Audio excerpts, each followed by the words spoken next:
পাবনা জেলার সবচেয়ে বড় ও আধুনিক মানের শহীদ মিনারের উদ্বোধন করা হয়েছে পাকশীতে।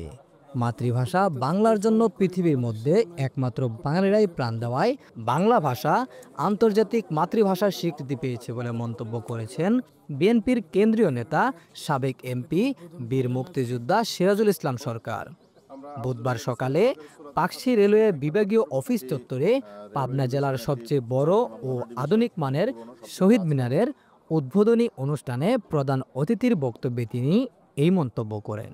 1952 সালের আমরা যাদের স্মরণে এই শহীদ মিনার সারা পৃথিবীতে ভাষার জন্য জীবন দিয়েছে একমাত্র বাংলাদেশের বাঙালিরা ছাড়া পৃথিবীর অন্য কোনো ভাষাভাষীর মানুষ নাই যে বাংলা বাঙালিরাই এই দায়িত্বটা পালন করেছে এবং সকল মাতৃভাষার প্রতি তারা সম্মান প্রদর্শন করে বাংলার কারণেই আজকে এটা আন্তর্জাতিক মাতৃভাষা দিবস হিসাবে চিহ্নিত হয়েছে।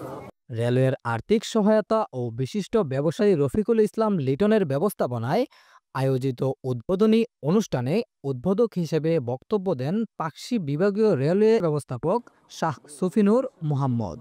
পাকশী বিভাগীয় রেলওয়ে উপকৌশলী ওয়ানের সভাপতিত্বে এ সময় পাকশী বিভাগীয় রেলওয়ে লোক প্রকৌশলী আশিস কুমার মণ্ডল, পাকশী বিভাগীয় রেলওয়ে বাণিজ্যিক কর্মকর্তা গৌতম কুমার, পাকশী বিভাগীয় রেলওয়ে ডিএসটি এম রাজীব বিল্লা, ঈশ্বরদী উপজেলা প্রেস ক্লাবের সভাপতি ও জাতীয় সাংবাদিক সোসাইটির কেন্দ্রীয় সাংগঠনিক সচিব তৌহিদ আক্তার পান্না, পাকশী বিভাগীয় রেলওয়ে ডি রিফাত শাকিল, পাকশী বিভাগীয় রেলওয়ে কর্মকর্তা হাসিনা বেগম, শ্রমিক দলনেতা সুমন পারভেজ, সোহেল আহমেদ, সল্লু হোসেন, বিএনপি নেতা হিরক সর্দার, আজমত আলী, ইমরান হোসেন সহ অন্যান্য নেতৃবৃন্দ উপস্থিত ছিলেন।